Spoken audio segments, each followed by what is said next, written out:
Mi esposo me envió a prisión para casarse con su amante en el penthouse que yo misma construí con mis manos y mis sacrificios.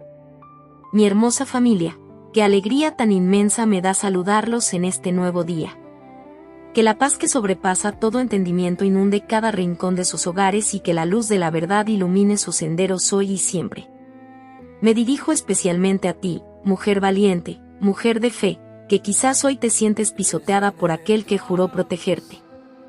Quiero que sepas que no estás sola, que el Todopoderoso te envuelve con un escudo inquebrantable y que cada lágrima que has derramado ha sido recogida en un cofre sagrado. Eres una joya preciosa, una guerrera de luz que ningún hombre arrogante podrá apagar, porque tu valor no lo define un bolso de marca ni un anillo de diamantes, sino la pureza de tu alma. Que Dios guarde tu entrada y tu salida, que bendiga tus manos que trabajan y tu corazón que ama sin medidas. Que el cielo abra sus ventanas sobre ti y que ninguna injusticia quede sin respuesta, porque para el Rey de Reyes, tú eres su hija predilecta y Él no permitirá que tu pie tropiece para siempre. Si crees en esta justicia divina, si sabes que el karma siempre toca a la puerta de quien hace el mal, escribe amén en los comentarios y dime desde qué hermoso país nos estás escuchando hoy para enviarte todo mi cariño. Mónica del Río Santibáñez recordaba perfectamente el olor a pintura fresca y el frío del cemento cuando empezaron aquel camino. Ricardo Valderrama no era más que un hombre con sueños grandes pero bolsillos vacíos cuando ella decidió entregarle su vida. Ella vendió las joyas que heredó de su abuela para pagar la primera oficina de lo que luego sería Valderrama Construcciones. Mónica no era solo la esposa, era la arquitecta, la contadora, la mujer que pasaba noches enteras revisando planos bajo la luz de una lámpara vieja. Ricardo siempre le decía que ella era su amuleto, que sin ella él no sería nada, y ella, desde su humildad, le creía cada palabra. Poco a poco, los contratos empezaron a llegar, y con ellos, los lujos que Mónica nunca buscó, pero que Ricardo deseaba con ansias. Compraron el primer terreno en la zona más exclusiva de la ciudad, donde diseñarían el edificio de cristal más alto de la región. Mónica diseñó el penthouse de la cima como su nido de amor, un espacio donde el cielo parecía tocarse con las manos. Ella puso su alma en cada detalle, desde el mármol traído de Italia hasta los acabados en madera fina que ella misma supervisó. Pero mientras el edificio crecía hacia el cielo, el corazón de Ricardo se llenaba de una oscuridad llamada arrogancia. Él empezó a usar trajes de miles de dólares y a rodearse de gente que solo le decía que sí a todo lo que él pedía. Ya no veía a Mónica como su socia, sino como un estorbo que le recordaba sus inicios humildes, esos que él quería borrar.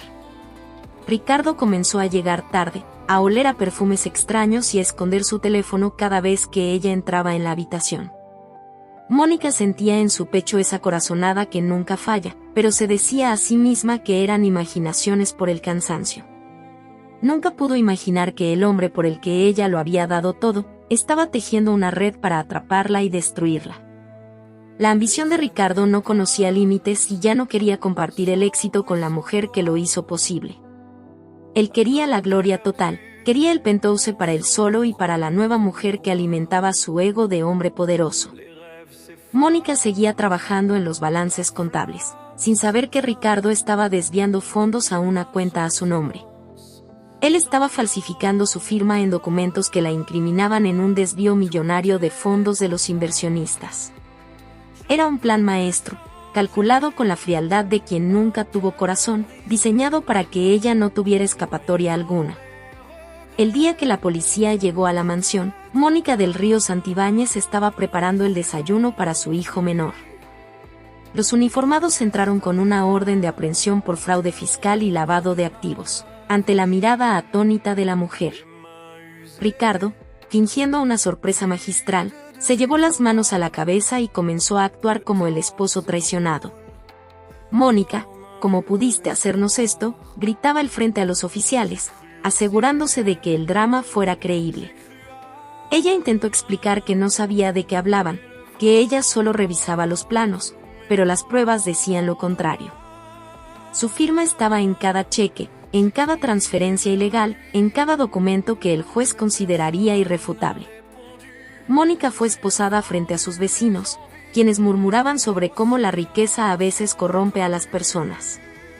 Ricardo no movió un dedo para buscarle un buen abogado, al contrario, contrató a uno que secretamente trabajaba para él. En el juicio, el fiscal presentó a Mónica como la mente maestra detrás del desfalco, una mujer ambiciosa que quería más. El penthouse que ella diseñó con tanto amor se convirtió en el trofeo de la amante de Ricardo, una modelo llamada Viviana. Mientras Mónica dormía en una celda fría y compartida, Ricardo celebraba con champaña en la terraza que ella había dibujado. La condena fue de 7 largos años, una eternidad para alguien que es inocente y que ha sido apuñalada por la espalda. Ricardo pidió el divorcio de inmediato, alegando que no podía estar casado con una delincuente que manchaba su apellido. Se quedó con la custodia de los hijos, prohibiéndoles ver a su madre y diciéndoles que ella los había abandonado por dinero. El dolor de Mónica no era el hambre ni el frío de la prisión, sino el vacío de saber que sus hijos la odiaban injustamente. Pero en la soledad de su celda, Mónica recordó quién era ella antes de conocer a Ricardo, una mujer brillante y resiliente. Empezó a estudiar leyes en la biblioteca de la cárcel, analizando cada página de su expediente con una lupa de justicia. Se dio cuenta de los errores técnicos que su abogado anterior había pasado por alto deliberadamente para hundirla. Mientras tanto, Ricardo Valderrama se sentía el rey del mundo, conduciendo su BMW y luciendo un Rolex de edición limitada. Él pensó que Mónica moriría en el olvido, pero no sabía que una mujer herida y con fe es capaz de mover montañas. 7 años pueden parecer una vida entera, pero para la justicia divina son solo el preámbulo de una gran lección. Mónica del Río Santibáñez se convirtió en el apoyo de muchas otras mujeres dentro del penal, enseñándoles a leer y a defenderse. Su rostro, antes lleno de una suavidad ingenua, ahora mostraba las líneas de la sabiduría y de una fuerza inquebrantable. Nunca dejó de rezar, nunca dejó de pedirle al Todopoderoso que la verdad saliera a la luz, aunque pareciera imposible. En el mundo exterior, Ricardo y Viviana vivían una vida de excesos, derrochando el dinero que Mónica había ayudado a ganar. Viviana, arrogante y despreciativa, trataba a los empleados del penthouse como si fueran basura, olvidando que la vida da vueltas. El hijo menor de Mónica, llamado Julian, creció sintiendo que algo no encajaba en la historia que su padre le contaba. Julian recordaba la calidez de los abrazos de su madre y no podía reconciliar esa imagen con la de una criminal ambiciosa. Un día, mientras buscaba unos cables en el estudio de su padre, Julian encontró un iPad viejo que perteneció a Mónica. El dispositivo estaba bloqueado, pero Julian, que era un genio de la tecnología, logró acceder a los archivos ocultos. Allí no solo había planos y fotos familiares, sino una carpeta de correos electrónicos que nunca fueron enviados. Eran borradores donde Mónica le advertía a Ricardo sobre irregularidades que ella estaba notando en las cuentas. Pero lo más impactante fue un mensaje de texto recuperado de una copia de seguridad en la nube del iPad. Era un chat entre Ricardo y su abogado de aquel entonces, donde hablaban abiertamente de cómo plantar las pruebas. Ya está todo listo, Mónica no tiene idea de que su firma está en los desvíos. En un mes el penthouse será solo mío, decía el texto. A Julian se le detuvo el corazón al leer la confesión de su propio padre, el hombre que le había enseñado sobre honor. Comprendió en ese instante que su madre era una santa que había sido sacrificada en el altar de la codicia de Ricardo. Sin decir una palabra, Julian comenzó a copiar toda la evidencia, sabiendo que el momento de la verdad estaba cerca. Mónica, en su celda, sintió una paz repentina esa misma noche, como si un ángel le hubiera susurrado que el fin del desierto llegaba. La fe de una mujer es un motor que no se detiene, y Mónica estaba a punto de encender el motor de su libertad. Mónica del Río Santibáñez salió por las puertas del penal una mañana gris, pero para ella el sol brillaba más que nunca. Salió por buena conducta, habiendo reducido su pena gracias a su impecable historial y su ayuda a la comunidad carcelaria. Nadie le esperaba en la puerta, o eso pensaba ella, hasta que vio a un joven alto y de mirada noble apoyado en un auto. Era Julian, su hijo, quien no pudo contener las lágrimas al ver a la mujer que le dio la vida después de tantos años. No hubo necesidad de palabras, El abrazo que se dieron borró cada día de soledad y cada noche de llanto en la celda. Julian le mostró el iPad y las pruebas que había recolectado, pidiéndole perdón por haber creído las mentiras de su padre. Hijo, la verdad no necesita ser gritada, ella sola encuentra el camino para salir a la luz, le dijo Mónica con calma. Pero Mónica no quería solo una disculpa, ella quería que Ricardo Valderrama sintiera el peso de su propia maldad. Se instalaron en un pequeño departamento, lejos del lujo del penthouse, para planear el regreso de la verdadera dueña. Mónica descubrió que, en su arrogancia, Ricardo había descuidado los aspectos legales más profundos de la empresa. Él creía que al divorciarse y enviarla a prisión, ella perdía todo derecho, pero olvidó un detalle técnico crucial. La empresa Valderrama Construcciones había sido registrada originalmente bajo un modelo de propiedad intelectual único. Mónica, siendo la arquitecta principal, era la titular de las patentes de diseño de todos los edificios construidos. Ricardo era el administrador, pero legalmente, el uso de esos diseños requería la autorización de la autora intelectual. Además, Mónica tenía un as bajo la manga que Ricardo nunca sospechó porque siempre la subestimó como mujer. Antes de que la arrestaran, ella había notado movimientos extraños y había guardado una copia física de los contratos reales. Esos contratos estaban escondidos en una caja de seguridad a nombre de una identidad que Ricardo no conocía. La justicia divina estaba tejiendo una red tan fina que Ricardo, en su penthouse, no podía ni siquiera imaginarla. Él seguía presumiendo su riqueza en redes sociales, ignorando que el cimiento de su edificio estaba a punto de desmoronarse. Mónica se miró al espejo y no vio a una exconvicta, sino a una fénix lista para recuperar lo que el fuego no pudo quemar. Mónica del Río Santibáñez no perdió tiempo en lamentaciones, porque sabía que el tiempo de Dios es perfecto y el suyo había llegado. Con la ayuda de Julian, comenzó a contactar a los antiguos inversionistas que habían sido defraudados por las maniobras de Ricardo. Muchos de ellos recordaban a Mónica como la verdaderamente brillante detrás de los proyectos y la honestidad personificada. Ella les mostró las pruebas del iPad y los documentos originales que habían permanecido ocultos en su caja de seguridad secreta. La indignación de los empresarios fue total al descubrir que Ricardo no solo los había engañado a ellos, sino que había destruido a su propia esposa. Mónica, con una elegancia que la prisión no pudo arrebatarle, les propuso un plan para recuperar la estabilidad de la constructora. Mientras tanto, en el penthouse, Ricardo Valderrama empezaba a sentir los primeros temblores de su propia estructura de mentiras. Viviana, su amante, le exigía cada vez más dinero para viajes a Dubái y joyas que superaban la capacidad de flujo de la empresa. Ricardo, cegado por su ego, comenzó a tomar préstamos de alto riesgo para mantener una apariencia que ya no podía sostener solo. Él pensaba que Mónica estaría escondida de la vergüenza, buscando un trabajo de limpieza en algún rincón olvidado de la ciudad. Nunca imaginó que ella estaba en las oficinas de los hombres más poderosos del país, reconstruyendo su reputación ladrillo por ladrillo. Mónica contrató a un equipo legal de élite, pero esta vez, ella misma supervisaba cada coma y cada punto de las demandas. Ya no era la mujer sumisa que firmaba lo que su esposo le ponía enfrente. Ahora era una estratega que conocía el fango y las alturas. Julian, por su parte, se encargó de rastrear las cuentas en paraísos fiscales que Ricardo había abierto a espaldas de todos. La red se estaba cerrando, y cada vez que Ricardo se miraba al espejo luciendo su Rolex, no sabía que el reloj estaba marcando sus últimas horas de lujo. Mónica asistió a una gala benéfica donde sabía que Ricardo estaría, vestida con una sencillez que gritaba clase y dignidad. Cuando sus miradas se cruzaron, Ricardo casi deja caer su copa de cristal al ver la seguridad en los ojos de la mujer que creía acabada. Él intentó humillarla frente a los invitados, llamándola exconvicta, pero Mónica solo le respondió con una sonrisa llena de paz. El que nada debe, nada teme, Ricardo, pero tú deberías empezar a revisar los cimientos de tu casa de cristal, le dijo al oído.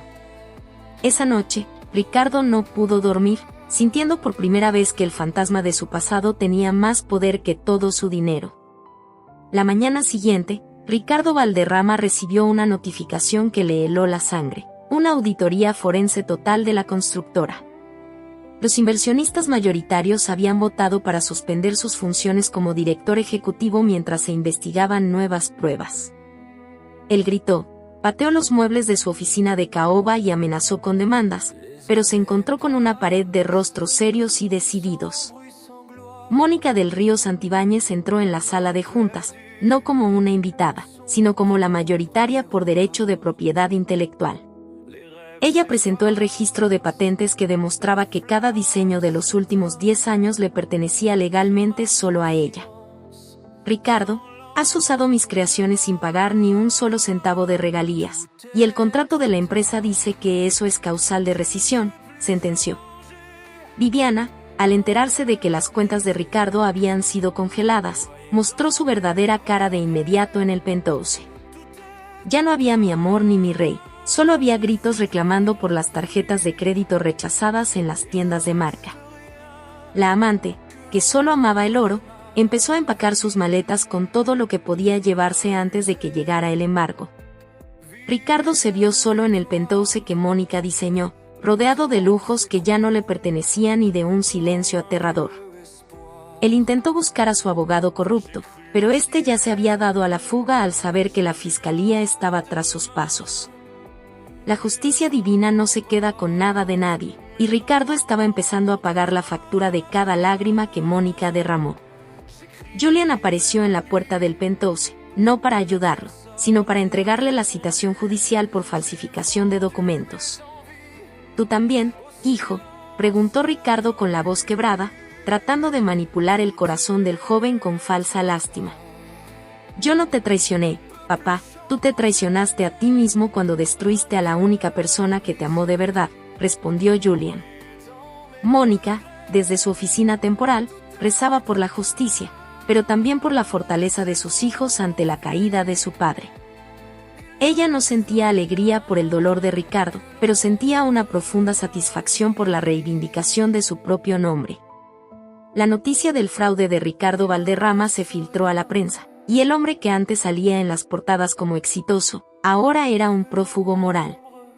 Los bancos empezaron a ejecutar las garantías, y el imperio que fue construido sobre la arena de la traición se empezó a desmoronar. Mónica sabía que el siguiente paso era el más difícil, recuperar su hogar y sacar a la serpiente de su nido de una vez por todas. Ricardo intentó vender el penthouse de manera clandestina para escapar del país, buscando a compradores en el mercado negro. Sin embargo, Mónica ya había puesto una anotación preventiva en el registro de la propiedad por fraude matrimonial y civil. Cada puerta que Ricardo intentaba abrir se cerraba con el estruendo de la ley y el peso de una verdad que ya no podía ser comprada. Mónica del Río Santibáñez se presentó ante el juez con el iPad que Julian encontró y con los testimonios de los contadores arrepentidos. El juez, al ver la magnitud del montaje, ordenó la reapertura del caso penal contra Mónica, pero esta vez para declararla inocente. El Estado reconoció el error judicial provocado por la falsificación de pruebas de Ricardo y le otorgó una indemnización histórica. Pero Mónica no quería el dinero del Estado, ella quería que el nombre de Ricardo fuera borrado de cada placa de sus edificios.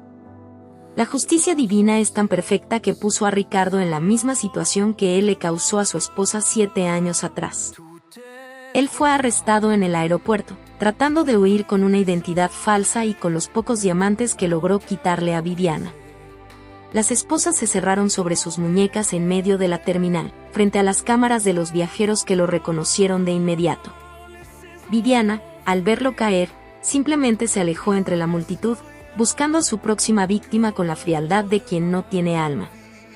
Ricardo terminó en una celda de paso, la misma clase de lugar donde él había condenado a Mónica a vivir durante casi una década. Allí, sin su BMW, sin su penthouse y sin su Rolex, Ricardo se dio cuenta de que era un hombre pequeño y miserable. Mónica fue recibida en la constructora con una ovación de pie por parte de los empleados que siempre supieron la verdad. Ella renombró la empresa como Santibáñez Arquitectura, eliminando el apellido del hombre que solo le trajo dolor y deshonra. El penthouse fue desalojado por orden judicial, y Mónica entró en él por primera vez después de su injusto encarcelamiento. Caminó por la terraza, sintiendo el viento en su rostro, y agradeció al cielo por no haberla dejado sola en medio de la tormenta. Vio las huellas de los excesos de Viviana y de la arrogancia de Ricardo, y decidió remodelarlo por completo para borrar la energía negativa. El brillo de sus ojos ya no era de tristeza, sino de la victoria de quien sabe que la fe es la sustancia de lo que se espera. Mónica sabía que la justicia estaba casi completa, pero aún faltaba el giro final que dejaría a Ricardo en la ruina absoluta. Mónica del Río Santibáñez comenzó a liderar proyectos de vivienda social, devolviendo a la comunidad un poco de lo que la vida le dio. Su nombre se convirtió en sinónimo de resiliencia y de ética profesional, atrayendo a clientes que buscaban algo más que edificios. Ricardo, desde la cárcel, intentaba enviar cartas a Mónica pidiendo perdón, pero eran cartas llenas de victimización y no de arrepentimiento real. Él todavía no entendía que el perdón es para el alma, pero las consecuencias de los actos son para la vida terrenal. Mónica nunca le respondió, no por odio, sino por respeto a sí misma y al tiempo que él le robó con sus mentiras. Ella se encargó de que sus hijos tuvieran todo el apoyo psicológico necesario para sanar la herida de tener un padre criminal.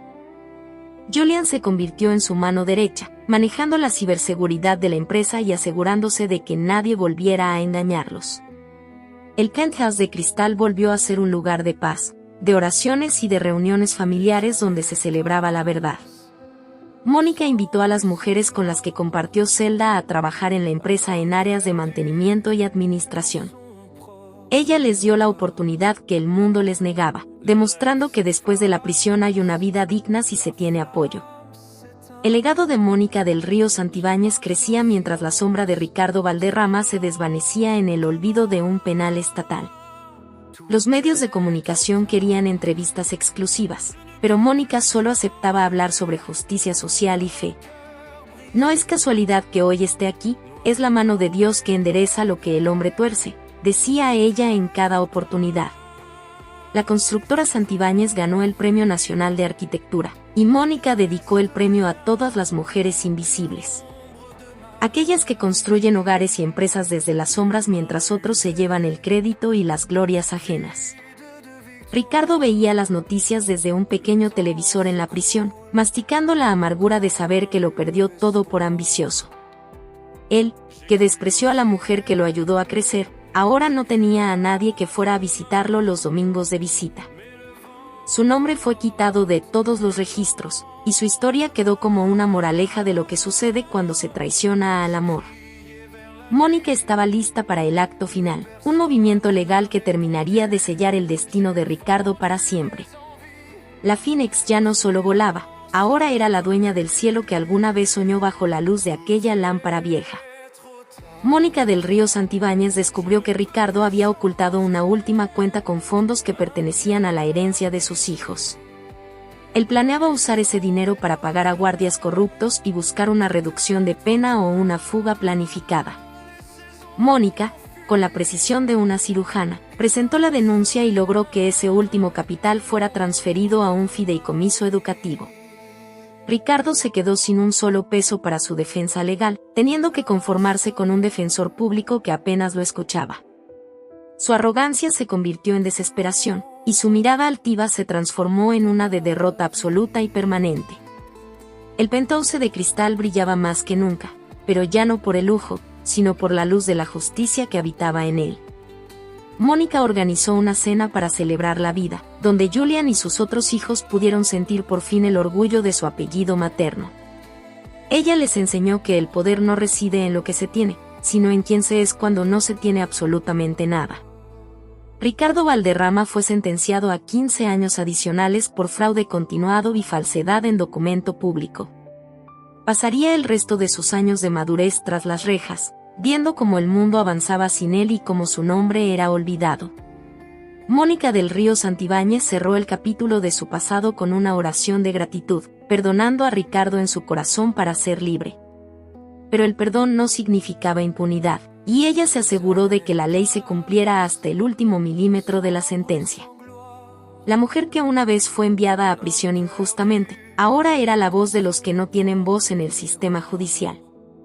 creó una fundación llamada Claroscuro de Justicia para ayudar a personas víctimas de montajes legales y fraudes familiares. Su historia inspiró a miles de personas a no rendirse, a confiar en que la justicia divina tarda pero nunca olvida a sus hijos. El edificio de cristal seguía en pie, imponente, como un monumento a la verdad que Mónica defendió con su propia vida. Y mientras ella contemplaba la ciudad desde la cima, sabía que su misión apenas comenzaba, ahora con la fuerza de la experiencia. No había marcas de lujo que pudieran igualar la elegancia de su espíritu recuperado y la paz de su conciencia tranquila. Mónica del Río Santibáñez, la arquitecta de su propio destino, había terminado de construir el edificio más importante, su libertad. La historia de la prisionera del ático de cristal llegaba a su punto más alto, dejando una estela de esperanza para todos. Ricardo Valderrama descubrió que el verdadero infierno no es el fuego, sino el olvido y la pérdida total del poder que un día lo embriagó. En la penitenciaría, su nombre no significaba nada.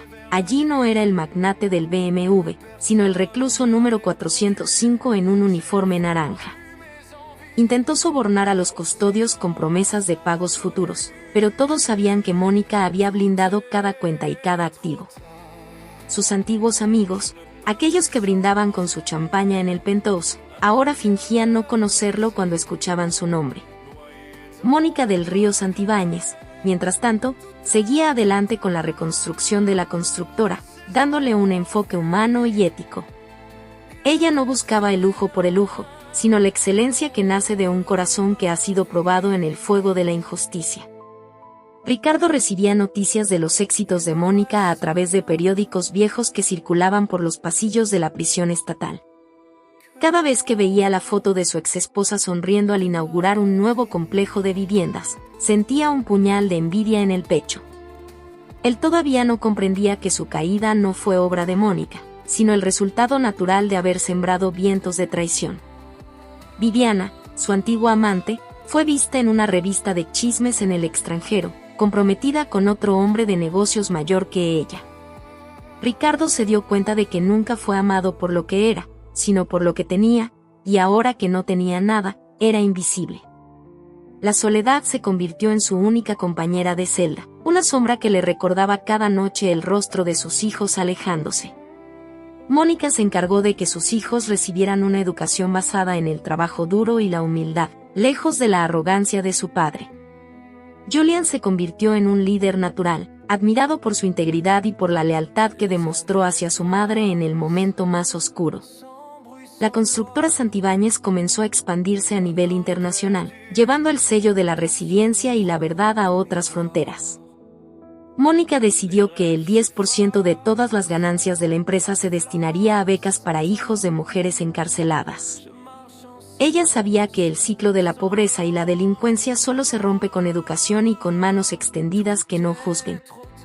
Ricardo, desde su rincón oscuro, comenzó a perder la salud, afectado por la amargura que corroe los huesos de quien no se arrepiente.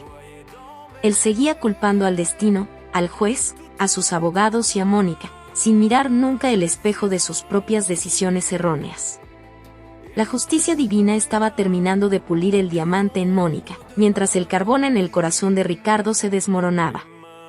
Mónica del Río Santibáñez nunca obligó a sus hijos menores a odiar a su padre, ella dejó que la luz de los hechos hablara por sí misma. Con el tiempo, los pequeños, que ahora eran adolescentes, comenzaron a hacer preguntas que Ricardo nunca pudo responder con honestidad.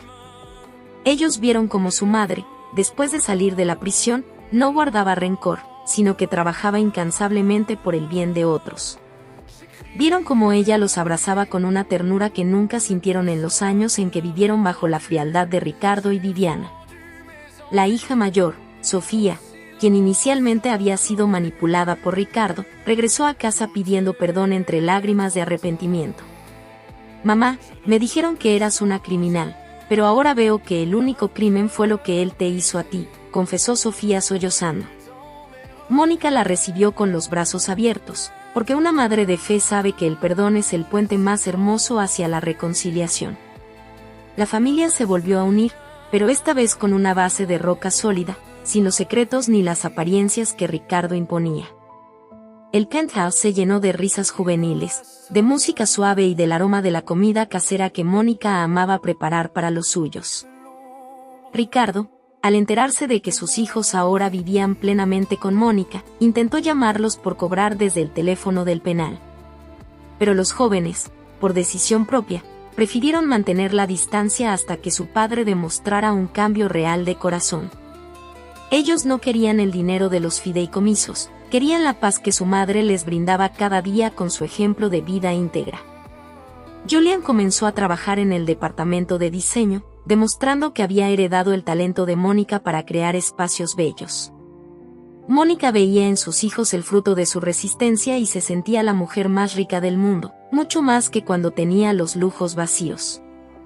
La constructora ganó una licitación para construir el nuevo Palacio de Justicia de la Nación, un giro poético que Mónica agradeció al cielo. Ella quería que ese edificio fuera un símbolo de transparencia, un lugar donde nadie más tuviera que pasar por lo que ella vivió. Mientras tanto, la salud de Ricardo seguía declinando, y los médicos del penal le informaron que necesitaba una cirugía costosa.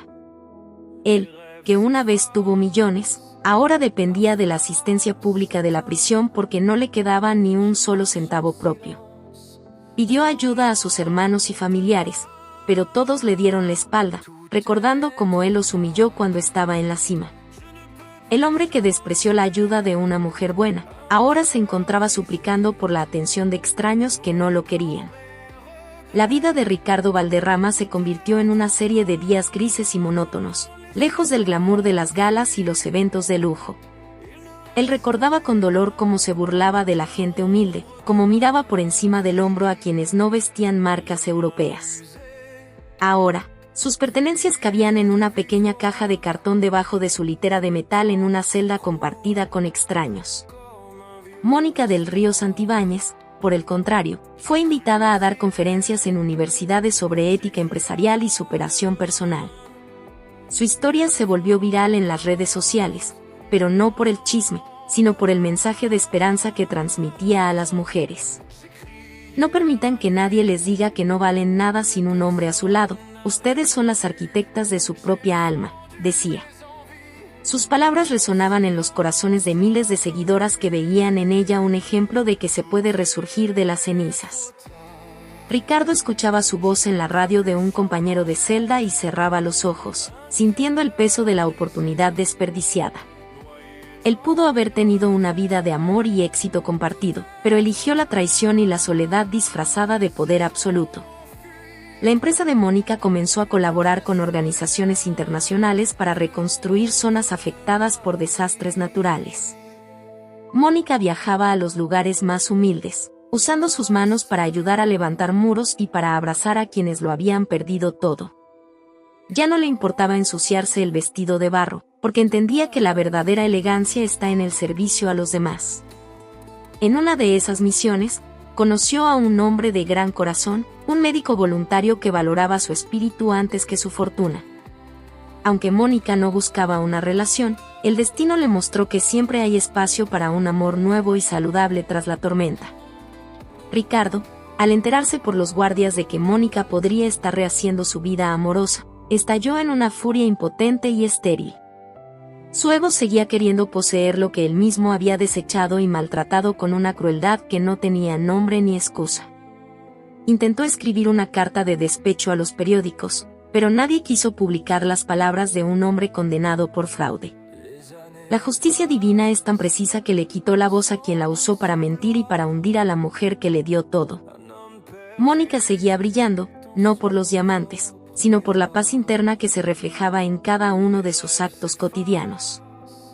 El invierno del alma de Ricardo era eterno, mientras que para Mónica, la primavera había llegado para quedarse para siempre. Un grupo de antiguos socios de Ricardo, cansados de sus deudas pendientes, presentaron una nueva serie de demandas civiles en su contra. Incluso en prisión, el pasado de Ricardo seguía persiguiéndolo como una sombra que reclama lo que se le debe por derecho legal. Sus propiedades restantes, que estaban a nombre de testaferros, fueron descubiertas por la Unidad de Inteligencia Financiera del país. Uno a uno, los escondites de su dinero robado fueron desmantelados, dejando a Ricardo en una indigencia técnica absoluta y total. Mónica del Río Santibáñez observaba el proceso desde lejos, sin intervenir, dejando que la ley de los hombres terminara su trabajo. Ella estaba enfocada en el lanzamiento de su primer libro, titulado Ladrillos de Fe, donde narraba su paso por la cárcel. El libro se convirtió en un éxito de ventas instantáneo, y todas las regalías fueron donadas a su fundación para mujeres víctimas. Mónica ya no necesitaba el dinero de la constructora para vivir con comodidad. Su propio talento y su historia le daban sustento. Ricardo intentó demandar a Mónica por el uso de su apellido en la historia, pero el juez desestimó la demanda por ser improcedente. Usted ha perdido el derecho a reclamar honor cuando se encargó de pisotear el de su propia familia, le dijo el magistrado con firmeza. La humillación de Ricardo fue pública y notoria, saliendo en las noticias como el hombre que intentó lucrar con su propia maldad. Sus hijos, Julián y Sofía, decidieron cambiar legalmente sus apellidos, adoptando el del Río Santibáñez como su única identidad. Ese fue el golpe final para el orgullo de Ricardo, saber que su estirpe ya no quería llevar su nombre ni su herencia de sombras. Él lloró esa noche en su celda, pero no eran lágrimas de arrepentimiento, sino de la rabia ciega de quien se siente derrotado. Mónica, al enterarse de la decisión de sus hijos, los abrazó y les recordó que el nombre es importante, pero las acciones lo son más. La constructora Santibáñez recibió el encargo de diseñar el nuevo Museo de la Memoria y la Justicia, un proyecto de gran prestigio. Mónica puso su corazón en el diseño, creando espacios llenos de luz que representaban la salida de la oscuridad hacia la verdad. La inauguración del museo fue un evento nacional, donde Mónica fue condecorada por el presidente por su aporte a la cultura. Ricardo vio la ceremonia por televisión, viendo cómo la mujer que él mandó a encerrar era ahora una heroína para todo el país. La brecha entre la vida de ambos era ahora un abismo insalvable, una prueba de que el karma siempre equilibra la balanza. Viviana, la amante que ayudó a Ricardo a destruir a Mónica, regresó a la ciudad después de que su nuevo compromiso fracasara. Sin dinero y con su belleza marchitándose, intentó buscar a Mónica para pedirle ayuda y perdón, fingiendo ser una víctima más. Se presentó en las oficinas de Santibáñez Arquitectura con un discurso ensayado sobre cómo Ricardo la había manipulado a ella también. Mónica la recibió en su oficina, la miró a los ojos con una calma profunda y la dejó hablar durante casi 20 minutos sin interrumpir. Cuando Viviana terminó su actuación, esperando un cheque o una oferta de empleo, Mónica simplemente le entregó un folleto. Era el folleto de un albergue para mujeres en situación de calle y un curso de capacitación para aprender un oficio digno. Aquí tienes la ayuda que necesitas, Viviana, la oportunidad de trabajar y de dejar de vivir de la mentira y del esfuerzo ajeno, dijo. Viviana se puso roja de rabia, insultó a Mónica y salió de la oficina gritando que ella no estaba para trabajos de sirvienta. Mónica no se inmutó. Sabía que hay personas que prefieren morir en la miseria antes que abandonar su arrogancia y su pereza. Esa fue la última vez que alguien supo de Viviana en los círculos sociales. Terminó trabajando en lugares oscuros para sobrevivir. La justicia divina también se encargó de ella, mostrándole que la belleza es pasajera, pero el carácter y la decencia son eternos. Ricardo, al enterarse por los chismes de la prisión que Viviana había intentado buscar a Mónica, sintió una traición más. Él pensó que Viviana lo esperaría, pero se dio cuenta de que entre criminales y oportunistas no existe la lealtad verdadera. Mónica, por el contrario, estaba rodeada de personas leales que la amaban por su esencia y no por su posición económica. Su relación con el médico voluntario prosperó, encontrando en él a un compañero que admiraba su fuerza y respetaba su pasado. Juntos recorrieron el mundo en misiones humanitarias, demostrando que el amor real construye y no destruye a las personas. Julián se graduó con honores y asumió la vicepresidencia de la empresa, manteniendo vivos los valores que su madre le enseñó. La sombra de la injusticia se había disipado por completo, dejando un cielo despejado para la familia del Río Santibáñez. Mónica se sentía plena, sabiendo que cada paso del desierto valió la pena para llegar a la tierra prometida de su paz interior. El destino estaba cerrando los círculos, preparando el escenario para el giro final que nadie en la ciudad podría olvidar.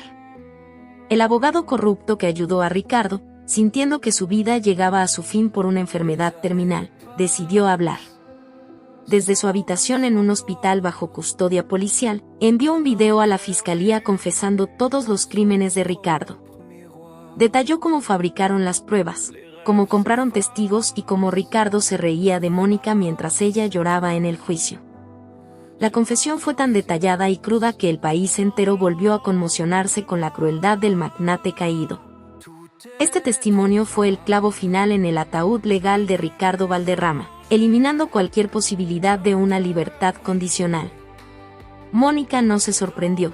Ella siempre supo que la verdad tiene una voz que no puede ser silenciada por mucho tiempo. El video se hizo público y la imagen de Ricardo, que ya estaba por los suelos, terminó enterrada en el fango de la infamia absoluta. Incluso los reclusos más duros de la prisión comenzaron a despreciar a Ricardo por haber sido tan bajo con la madre de sus hijos. Él tuvo que ser trasladado a un pabellón de aislamiento para su propia protección, quedando más solo de lo que nunca imaginó. Mónica recibió una disculpa pública del sistema judicial, un gesto simbólico que ella aceptó con humildad y sin triunfalismos. La justicia de los hombres es lenta y a veces se equivoca, pero la de arriba es perfecta y llega en el momento exacto, declaró. Su fundación recibió una donación masiva de ciudadanos conmovidos por su historia, permitiéndole abrir más centros de ayuda.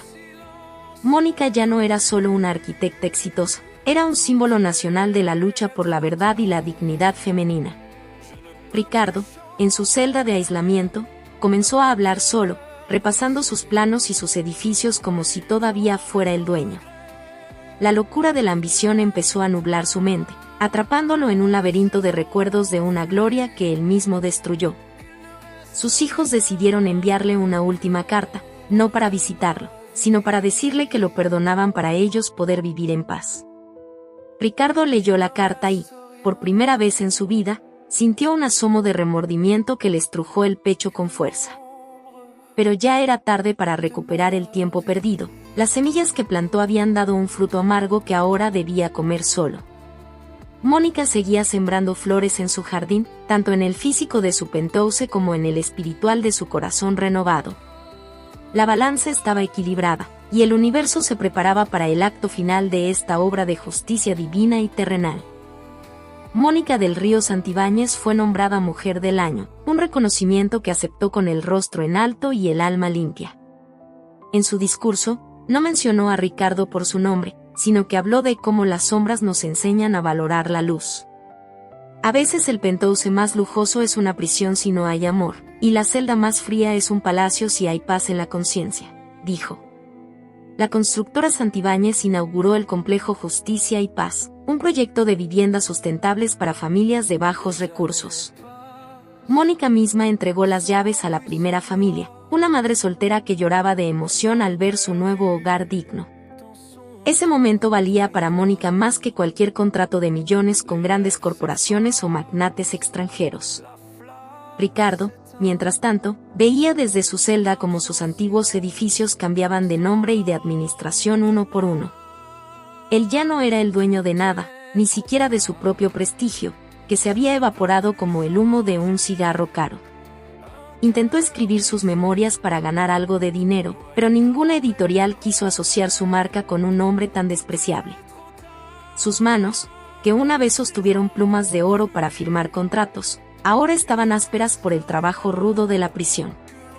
Mónica decidió remodelar el penthouse original, eliminando cada rastro del estilo frío y arrogante que Ricardo había impuesto. Lo llenó de plantas, de colores cálidos y de obras de arte creadas por mujeres que habían pasado por situaciones difíciles. El lugar se transformó en un santuario de sanación, donde se daban talleres de empoderamiento y de apoyo emocional gratuito. Julian se casó con una joven arquitecta que compartía los valores de la familia, y Mónica los recibió con una fiesta llena de alegría.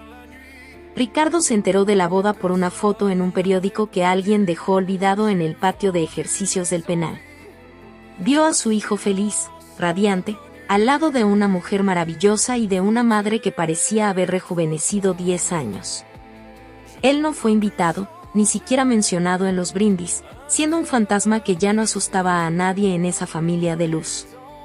La justicia divina le mostró que el mayor castigo no es el dolor físico, sino ser irrelevante en la vida de los que uno más ama. Mónica brindó por la vida, por el amor y por la verdad, sabiendo que su historia era un testimonio de que Dios no olvida a los suyos. El sol se ponía sobre la ciudad, iluminando los cristales del penthouse que ahora pertenecía a la justicia y no a la vanidad.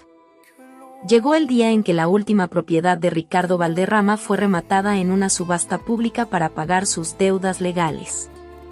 Era una pequeña casa de campo que él guardaba como su último refugio, pero incluso eso le fue arrebatado por la mano de la ley. Ricardo se quedó literalmente con lo puesto, dependiendo totalmente de la caridad del sistema penitenciario para su subsistencia. Sus antiguos socios, en un acto de desprecio final, enviaron a un emisario para decirle que su nombre había sido borrado de los gremios. Ya no existía el arquitecto Valderrama, solo existía un hombre que falló a su ética, a su familia y a su propia esencia humana. Viviana, por su parte, fue arrestada por un fraude menor en una tienda departamental, terminando también tras las rejas de una cárcel común. Allí, ella tuvo que enfrentar la realidad de que sin su belleza comprada y sin el dinero de Ricardo, no era nadie en el mundo real. Mónica del Río Santibáñez recibió la noticia con una mezcla de lástima y de reafirmación en sus creencias sobre el karma. Nadie se va de este mundo sin pagar lo que debe, y nadie se queda sin recibir lo que ha sembrado con amor, reflexionó Mónica. Ella continuó liderando su empresa, que ahora era un modelo de negocio socialmente responsable en todo el continente americano. Julian y Sofía se convirtieron en los pilares de la fundación, asegurándose de que el legado de su madre perdurara por generaciones. Mónica decidió viajar a Tierra Santa, un viaje que siempre postergó por culpa del trabajo excesivo que Ricardo le imponía antes. Allí, frente al muro de las lamentaciones, dejó un papelito dando gracias por su libertad, por su familia y por su proceso de sanación. Sintió que una carga de años se desprendía de sus hombros, dejándola lista para vivir su madurez con una plenitud envidiable. Ricardo, en cambio, comenzó a sufrir pesadillas donde Mónica lo visitaba en su celda para recordarle lo que él mismo destruyó. Él gritaba en las noches, despertando a los otros reclusos, quienes lo miraban con una mezcla de burla y de piedad distante. La mente de Ricardo se convirtió en su propia prisión, una donde las rejas eran los recuerdos de sus traiciones y sus mentiras.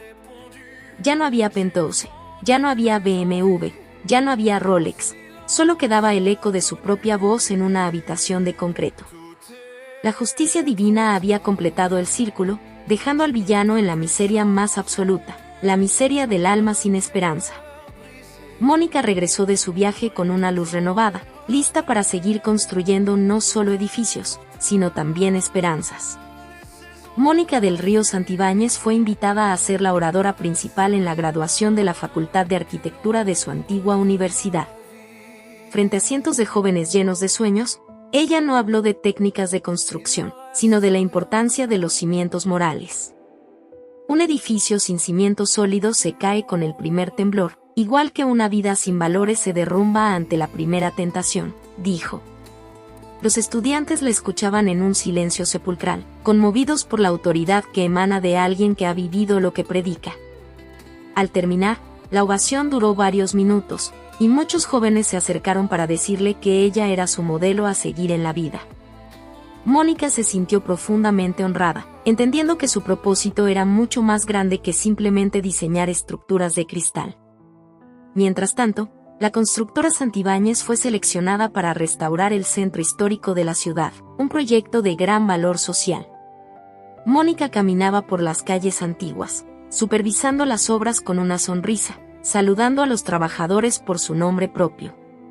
Ella era amada y respetada, no por su dinero, sino por el trato digno que siempre le dio a cada ser humano que cruzaba su camino. Ricardo, desde su celda, intentó enviar una última petición de indulto alegando razones humanitarias por su precaria salud mental. Pero el indulto le fue negado, ya que el juez consideró que no había mostrado señales reales de arrepentimiento ni de reparación del daño. La sociedad no estaba dispuesta a perdonar a alguien que usó su inteligencia y su posición para destruir vidas de manera tan fría.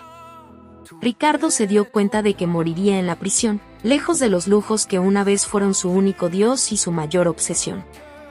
Esa revelación lo sumió en un silencio profundo, dejando de pelear contra el destino que él mismo se encargó de tejer con sus manos. Mónica, en cambio, celebraba el nacimiento de su primer nieto, un niño que traía la promesa de una nueva generación llena de luz. Sostuvo al pequeño en sus brazos en el penthouse, mirando a través de los cristales hacia el horizonte infinito de la ciudad. Este niño crecerá en un hogar de verdad, donde el amor es la única moneda que cuenta, le susurró al oído con ternura. La vida le había devuelto a Mónica todo lo que le quitó, pero multiplicado por 1000 en forma de paz, de amor y de respeto genuino. Ella ya no era la prisionera de nada ni de nadie, era la reina de su propia vida, una guerrera que venció a la oscuridad. El Phoenix había completado su vuelo, dejando atrás las cenizas para convertirse en una estrella que guiaba a otros hacia la verdad. Hoy, desde mi ventana en el penthouse que alguna vez fue mi prisión mental, veo como el sol sale para todos, pero solo calienta a quienes tienen el alma abierta. Mi hermosa familia, hemos llegado al final de esta historia que nos enseña que el karma no es una venganza, es el equilibrio del universo.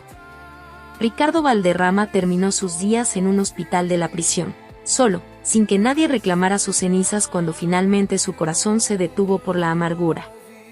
Su fortuna desapareció, su nombre fue olvidado y su legado se convirtió en una advertencia para los ambiciosos. Mónica del Río Santibáñez, por el contrario, vive hoy rodeada de amor, viendo a sus nietos crecer y sabiendo que su nombre es sinónimo de honor y de justicia. Ella nos enseñó que no importa cuán profundo sea el pozo donde te arrojen, si tienes fe y mantienes tu integridad, el mismo pozo se convertirá en el manantial de tu bendición. Nunca permitas que un hombre arrogante te quite tu brillo, porque tu luz viene de lo alto y nadie en la tierra tiene el poder de apagar lo que el Todopoderoso ha encendido. La justicia divina siempre llega, a veces no en nuestro tiempo, pero sí con una precisión que nos deja sin palabras.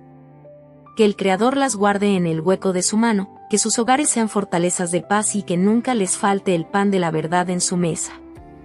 Mujer, levanta la cabeza, sacúdete el polvo de la humillación y camina con la frente en alto, porque eres hija de un rey y tu herencia es la gloria.